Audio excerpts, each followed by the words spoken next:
I've just been so I've been so absolutely delighted, astounded, astonished,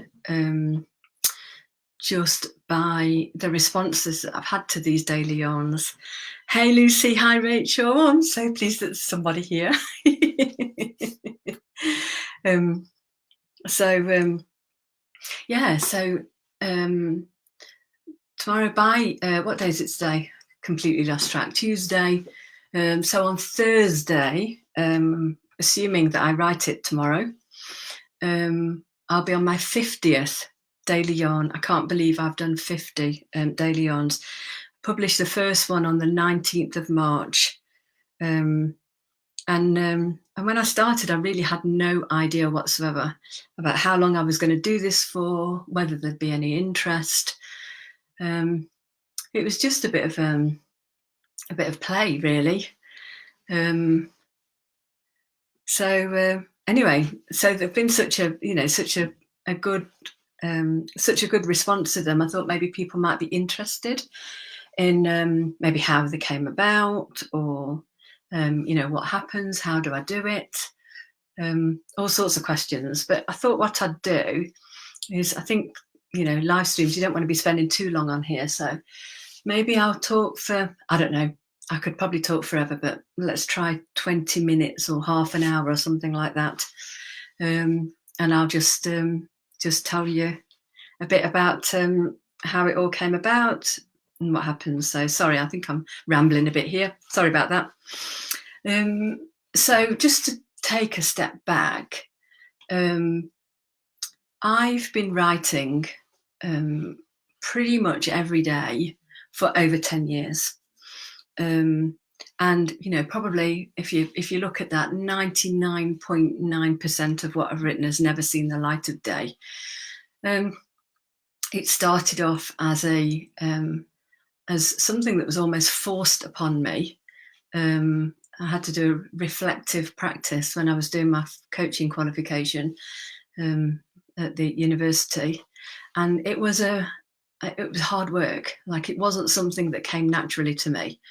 I had to really be disciplined in terms of taking the time to sit down and write. And then from there, it went to a bit of a therapy kind of thing, where I would do morning pages. If anybody's seen Julia Cameron's book, The Artist's Way, I was really diligent in doing my morning pages and writing that way. And from the morning pages, from the reflective practice, came my first book, which was published in 2014. So I wrote that in 2013. But if you were to look at my book, and if you were to look at my daily yarns now, and even if you look at the articles that I wrote about 2 years ago, you'll see there's a distinct difference in my writing styles. And that's no accident. It didn't come about just because I was writing every day.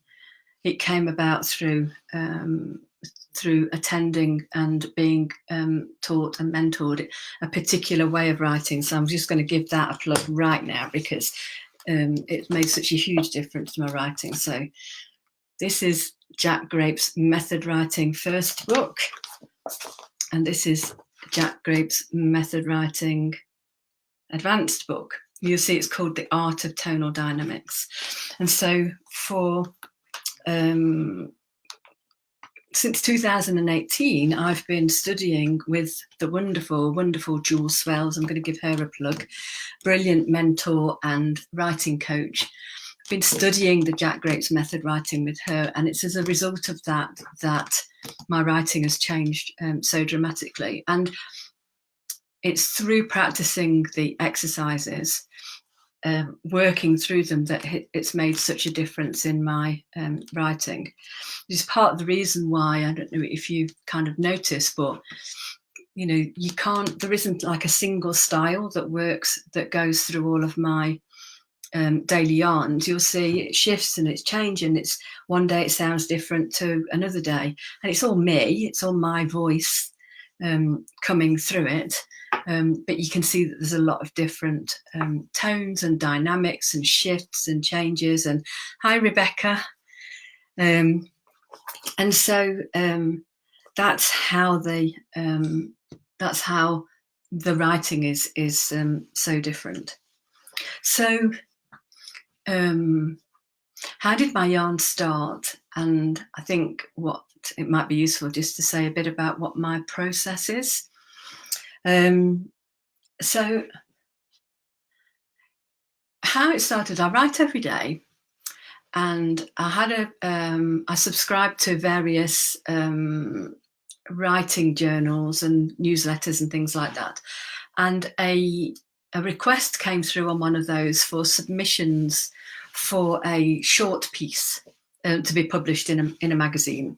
I never heard anything about it since, but anyway, what happened is they gave you 2 words and said, we want 200 to 300 words on the topic of these 2 words. So I wrote that and I sent it off, and I thought, actually this is quite a good idea. I quite enjoyed it. So I thought, okay, I'm going to maybe put something out on Instagram, on Facebook, and just see where it goes. Like that, it was as much as that. No plan, just each day I'm going to write something, because I write anyway every day. Lockdowns happened, work's fallen off a cliff, might as well write. It's what I really, really enjoy doing. So, and I thought, it'd be good if we could get people to suggest 2 words. And it's been really interesting how that has panned out. So what happens is, each morning I get up, I make myself a cup of coffee. Hi, Elaine. I make myself a cup of coffee, and then I sit down and write. And I've always got, this is my current lovely bright colour, came from some conference or other that I attended once, but I always have a really nice journal to write in. I've got loads of these now. And so I sit down and I write. And the idea is that I always start to write, no matter what I'm doing, why I'm writing, I always start and write from having nothing on my mind. I don't determine in advance what I'm going to write about, unless there's something in particular. This is an aside. Like if I've decided I'm going to write an article about something, then that's slightly different. But generally on a daily basis, I sit down and I just have no idea what I'm going to write about. Now, what I thought would happen, like I would take the 2 words that people would suggest and I would write about those 2. Yes, I will, Rebecca. I thought I would take the 2 words and I would write about the 2 words, but it didn't really work like that for me. What would happen is people would make suggestions, and then I would write. And if I tried to write about the 2 word suggestion, I kind of would hit a brick wall. Like it just doesn't work for me that way. So, but what happens for me is, like, I just write, and at some point the 2 words come into it. So I don't kind of put pressure on myself now to write and include any of the 2 words that people have suggested. But I know that at some point, if it's appropriate, it'll come in. And I know that it probably sounds a bit weird, really, because how I see it is that in my writing, it's like something is coming through me rather than me determining what it is that I'm writing. I know that when I decide that I know what I'm going to write about, it's nowhere near as good as if I allow something to come through me. So what happens is I write for the equivalent of about 2 A4 pages.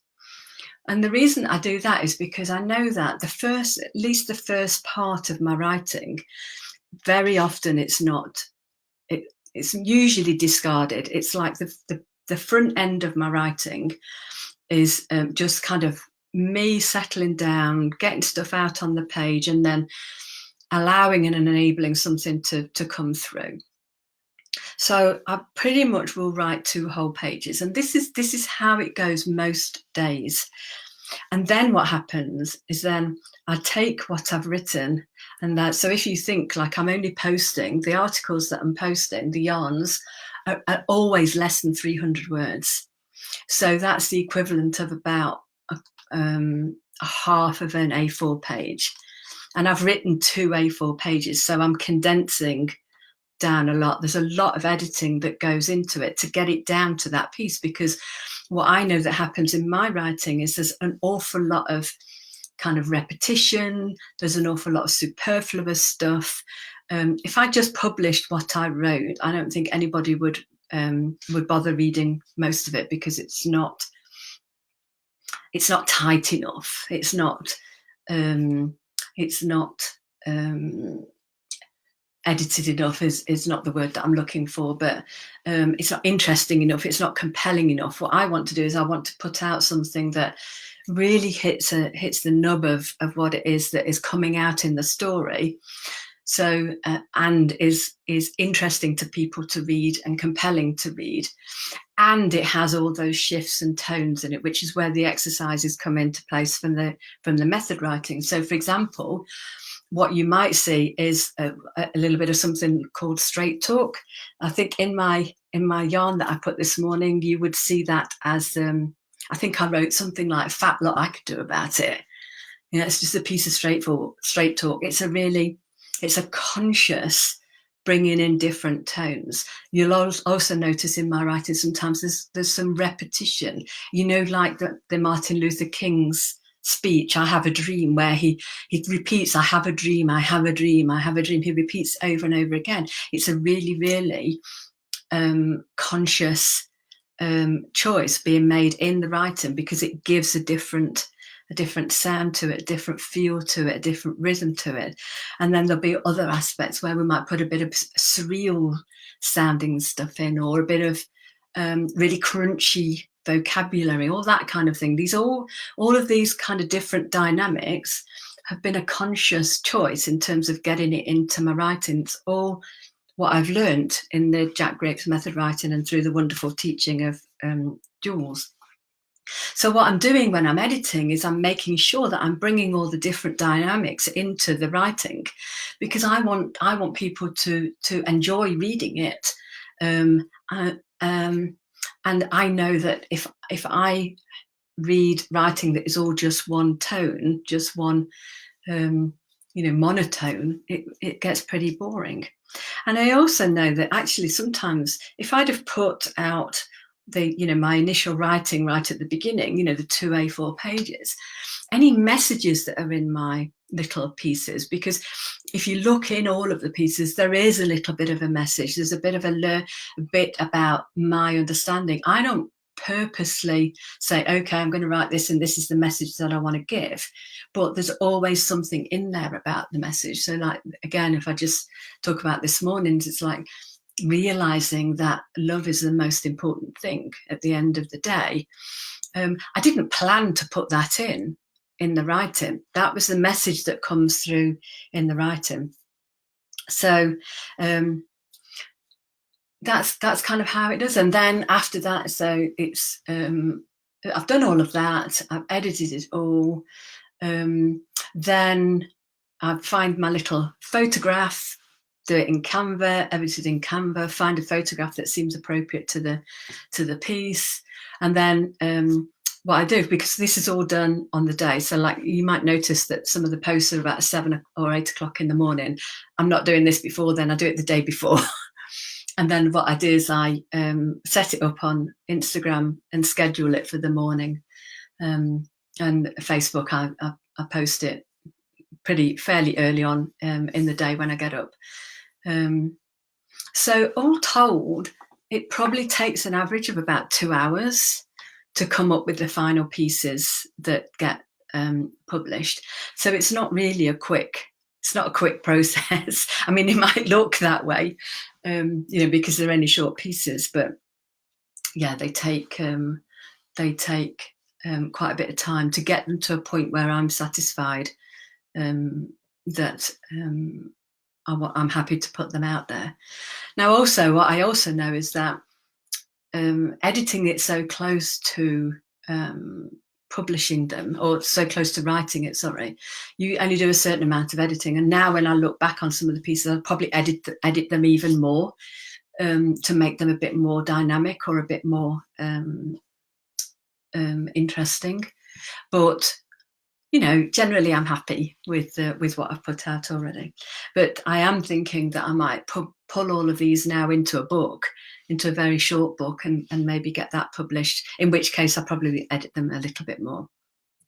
And then the other thing I want to say on this is, like, this is my process. It doesn't necessarily mean it's the process that anybody would go through. But that's my process for writing these yarns. Not sure anything else. So the other thing, like, it's like, where did the stories come from? Where did the ideas come from?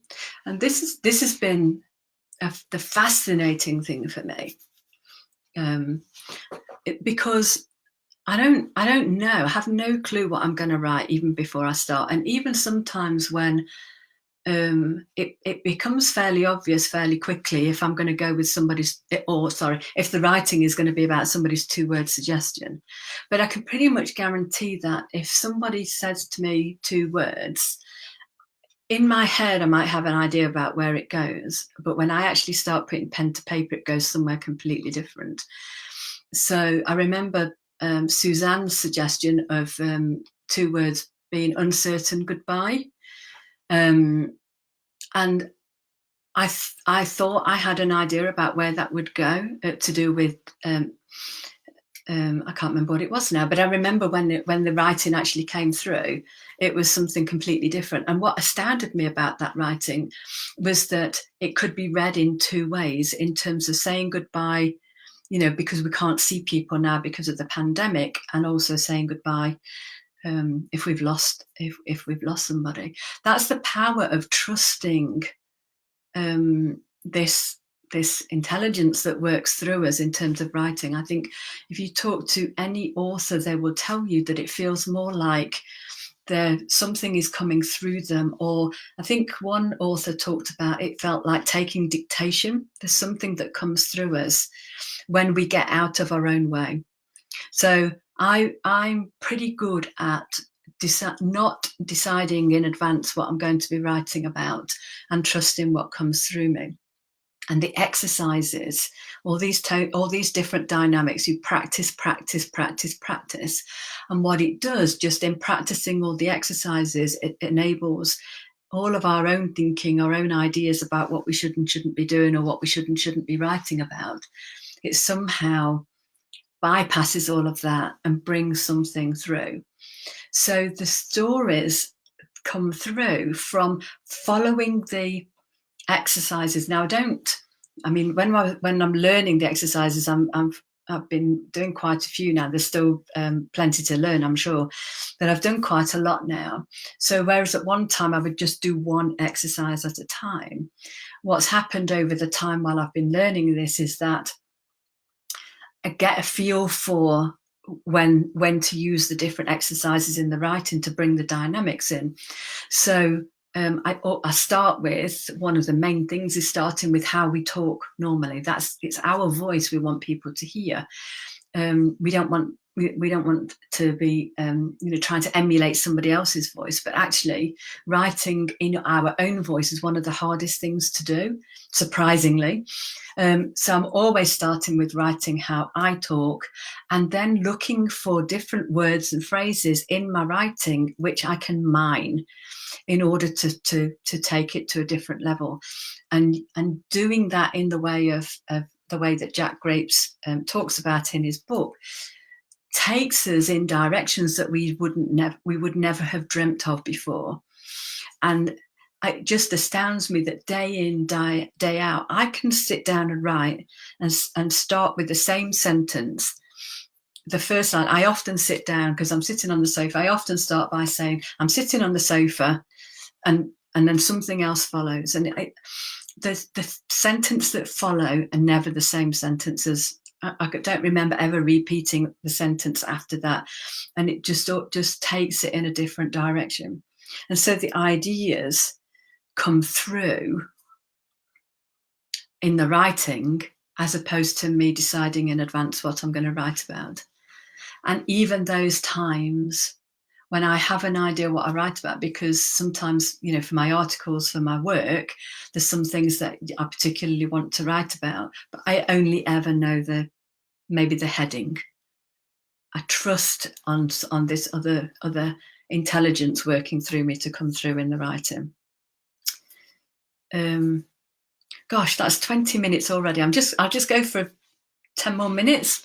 People are still here by the looks of it. I don't know if they are or not, but anyway, so I'll go for a few more minutes. So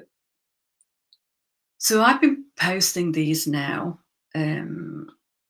since mid-March, and every day I wonder whether I'm going to get anything new. Every day I think, is this the day that I'm going to not get anything to write, anything worth posting, anything worth publishing? Every day I wonder whether anybody's going to like it. Every day I'm just hesitated because I just noticed that I'm talking in the way that I write sometimes, the read and sung. So that's the repetition. It's like every day, every day, every day. Anyway, it's one of my go-tos, but every day I wonder whether this is the day that I'm going to bomb. Nobody's going to like it. And also there's quite a few times when I've published something and I'm thinking, well, I'm not sure that it's that good, that it's that interesting, that it's, it's not my best piece of work. And oftentimes those are the ones when people, I get more responses. Like I can't judge which are the ones that people are going to really like and really respond to. And some of the ones that I thought, oh yeah, I think this one's going to be good, not much of a response. And then others, that I'm really, not sure about, I get a really, really great response. So, I'm going through this ebb and flow in terms of, oh my God, will anybody like it? I'm putting myself out there. The one that I posted a couple of days ago, I'm a God crackpot. I thought, oh my God, what are people going to think about me when they read that? But having said that, I don't worry about the fact that I have all that thinking. It's like, it is what it is. If somebody puts a comment, they don't like it, then,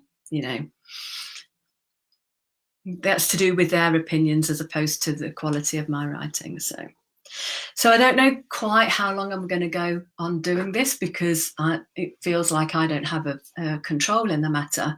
But I'm suspecting that there's going to come a point when I'm not going to be able to keep up just from the time, actually, being able to keep going day after day. If work picks up again, it's probably I'm going to have less time. But I hope that I'll continue doing them for a little while longer. We'll see.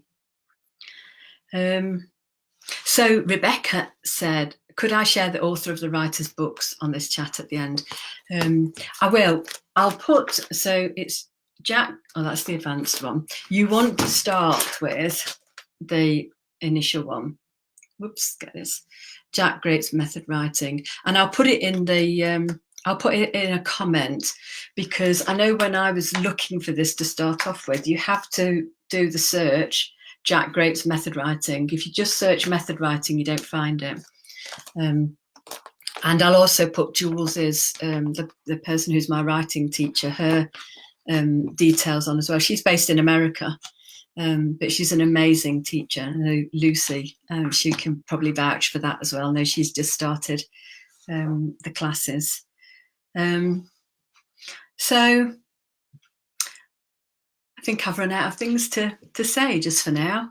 It's when I was kind of getting ready to do this, I thought, oh, it's a shame that I couldn't do it in such a way that we had I forgot that live stream is only a one-way conversation, really. But I did think, well, if people are interested, then maybe we could do like a Zoom or something like that, where we can have a bit more interaction. People can ask more questions and that kind of thing. So, but yeah, thank you so much for joining. Thank you for staying here.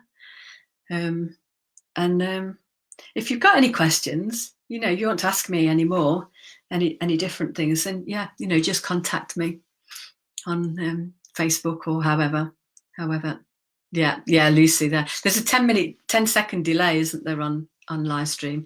Yeah, Jules is awesome. So lovely. Thanks for joining us, Rebecca. Okay, thank you all very much, and see you soon. Okay, bye. Have a lovely evening.